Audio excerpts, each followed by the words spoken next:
So yeah, we received a comment in one of the posts that we did. There was a video that we put out about a lady who asked the question about what should she do when she had 20,000 and she wanted to start a business that can actually make a profit in a rural place. So there was a comment from there from Rekisa Sukomoto. He said, "Help me here, sir."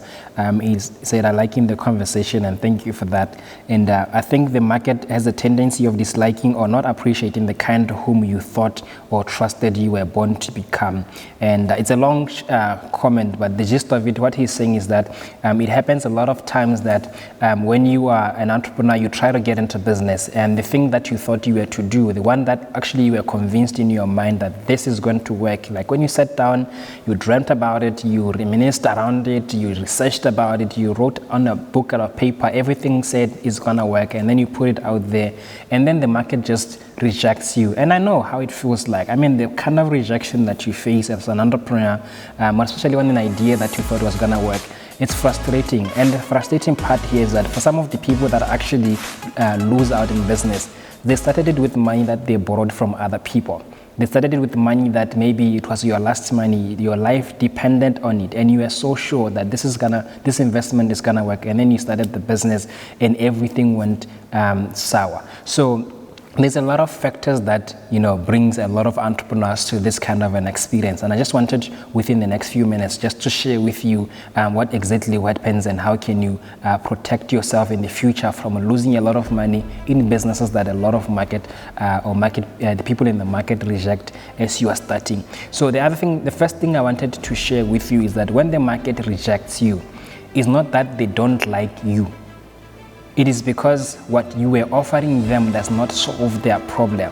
I said it in the previous video that our job and our role as entrepreneurs is to be rewarded for the problems that we are solving. We have two jobs, two responsibilities as entrepreneurs. We either have to save people money, meaning we have to provide products that are cheaper, better, and faster, or we have to make people money, which means we have to produce services that allows people to save on something and use that money to reinvest in other things. So that's the real reason why people actually want to buy from people. Or they have a real existing problem, and this problem that they have within your solution, it can actually make that problem away. No one wants to buy from you because they like you or they just want to support you. I think this business where people are buying out of PT or buy Botswana or whatever, it is gone. People now, especially in this time of the pandemic, people are putting the money where it matters the most. So for those people that actually are creating businesses out of what they thought would work, not what is actually designed to work, you are going to miss out in this market of today. Post the pandemic, you have to really go down in most of the things that you shouldn't be doing as an entrepreneur. This is the second thing I wanted to share with you. I have noticed that a lot of entrepreneurs in Botswana, you are solving problems that only you think or see them existing, but most people don't feel that pain that you think is there in the market. There's a lot of ways in which we get into business. Some people get inspired just by sitting down and then an idea comes to their head, so they start the business. Other people, they go to another place, say you get to Joburg, you see something and you're like, this thing can actually work in Botswana, and then you come and do it. Other people, I know they are very deep in these spiritual things. They could be sleepy and God tells them, go and create a business that can do 1, 2, 3, 4, 5. Or maybe you are in church and a man of God says, sir, can I talk to you?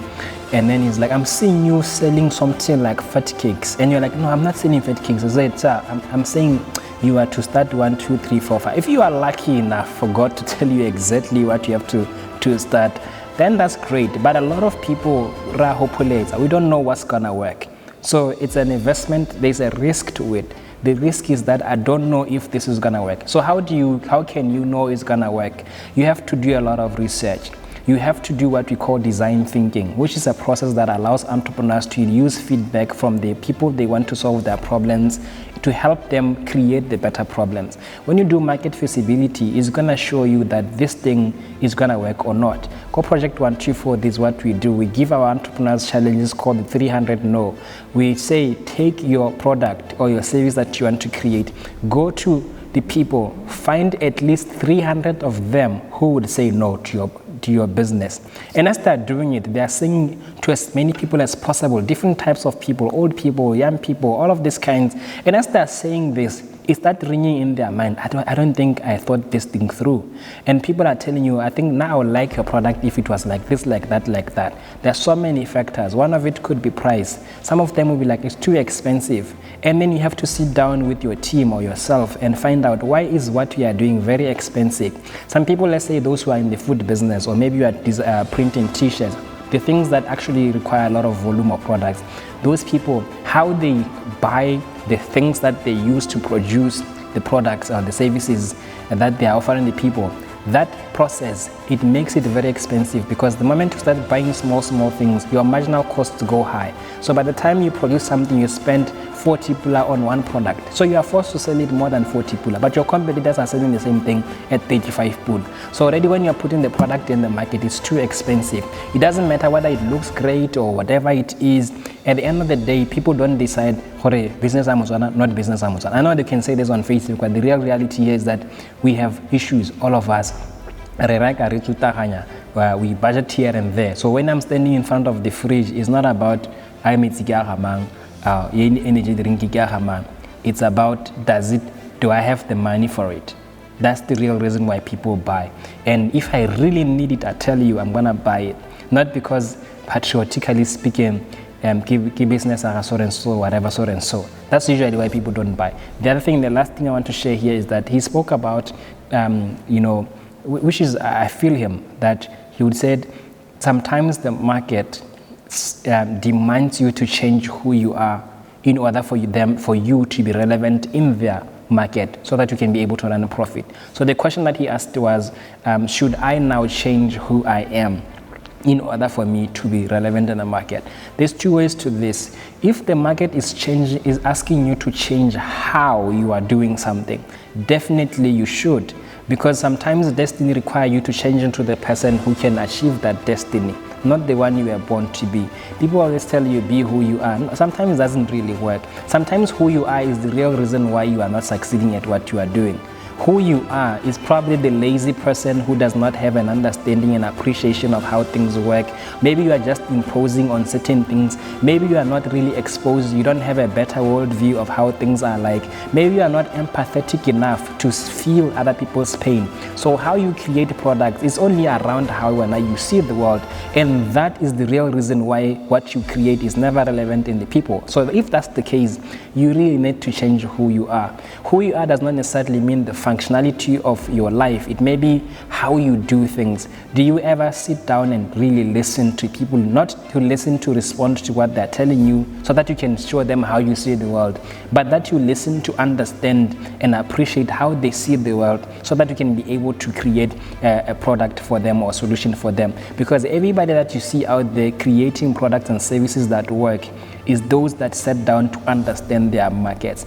Botswana, the market, everyone in the world is looking for those that can listen to them. That's all. So you create out of somebody that you have listened and really understood and empathized with them, and create something that is relevant. Trust me, when you do that, those people are really going to buy from you. But if you are like, I know it all, maybe not all, I know much, and I'm better exposed, this is what you need, and you're going to buy it at this price, this is my worth, maybe this is not the right conversation for you. And maybe that they are not buying from you is something that you should really consider. There's a real problem that is existing. Or maybe the product that you have created is not for here. There are people, and this is the thing I always want people to understand. Just because Botswana does not buy it, it doesn't mean that product it is wrong. Maybe yours was to create it here in Botswana, and Botswana was a launch pad for you. Maybe South Africans would buy your product exactly as it is. So the beauty of life is to understand what Botswana meant. It's because of this that maybe the Zimbabwean people will appreciate your product as it is. Maybe the people in Morocco or Uganda or the US, people in Singapore would. Maybe not the people in Gaborone. You can just take the whole thing as it is and just put it in Kumakwano. Maybe just put it in some place in the country. Maybe there it would work. So if you want it to work, it is because people where you are appreciate the way it is. And if they don't, They're not wrong for telling you, nah, sir, this is not for us, we can't buy it at this price, or we can't buy it like this, or we can't buy it tasting like this. You have to listen and actually restructure yourself to fit the market. Otherwise, they won't buy. You are not changing who you are. You are readjusting yourself to what functions. Jeremiah 18, very important.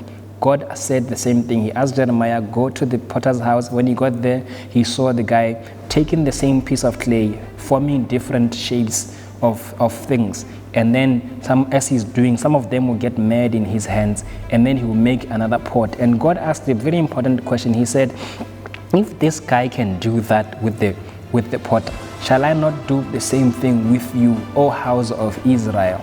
Remember, the DNA, the chemical composition of that clay was still the same thing, even though it was a different shape. At some point it was a cup, at another point it was a plate, at another point it was something else. Sometimes even God, what he gave to you when you started the business is not what he has in mind to be the end of you.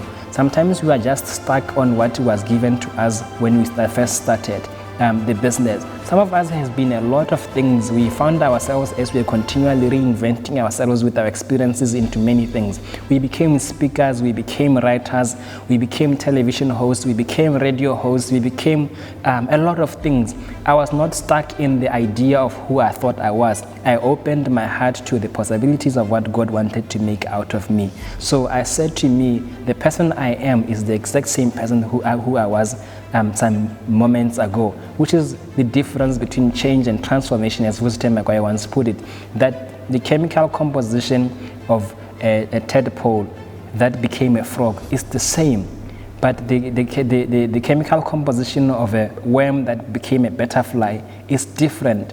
God does not really change us, he transforms us. So transformation is for growth. Change is literally for change. So you are not really changing into anything, you are transformed into everything. That is why God says, be ye transformed by the renewal of your mind. As you renew your mind, you start to appreciate how the world is like. You will start to appreciate that things are changing. How they used to work before is not how they work today. So don't get stuck in the person you know yourself to be. Don't get stuck into the idea of business that you thought was going to be. If you were so passionate about whatever that thing was, and right now the market says this is what needs to happen, do exactly what the Bible says, that the sons of Issachar knew the times and the season, so that they know what to do per time. That's where God comes in to continually tell you, because the market moves. The pandemic right now has started a new industry altogether. And so many things that used to happen that made a lot of money before the pandemic does not make money right now. You cannot be stuck in that time of this is how we used to do it like this, but move with the time as the Spirit is moving you, or as the people are moving you. So don't get too rigid and say, this is how it works. Be open enough as an entrepreneur, as a business person, into what the people want. Then you will see them rewarding you for the problems that you are solving. Get this book. It's going to help you with some of the things that I'm sharing with you. It's called Think Like an Entrepreneur, Act Like a Prostitute. It's available at Buzona Book Center. It's on Amazon. You can contact this page or the number you see on the screen, and then you get this book for yourself. It talks about wiping your lenses to see clearer the vision that you have in your mind. It helps you to transform yourself. It doesn't really tell you what to do. It tells you how things are working. Then you will find yourself along the pages, and maybe that will help you to have a better perspective on what I was just sharing with you. Thank you. We'll see you again on another time. Asante sana.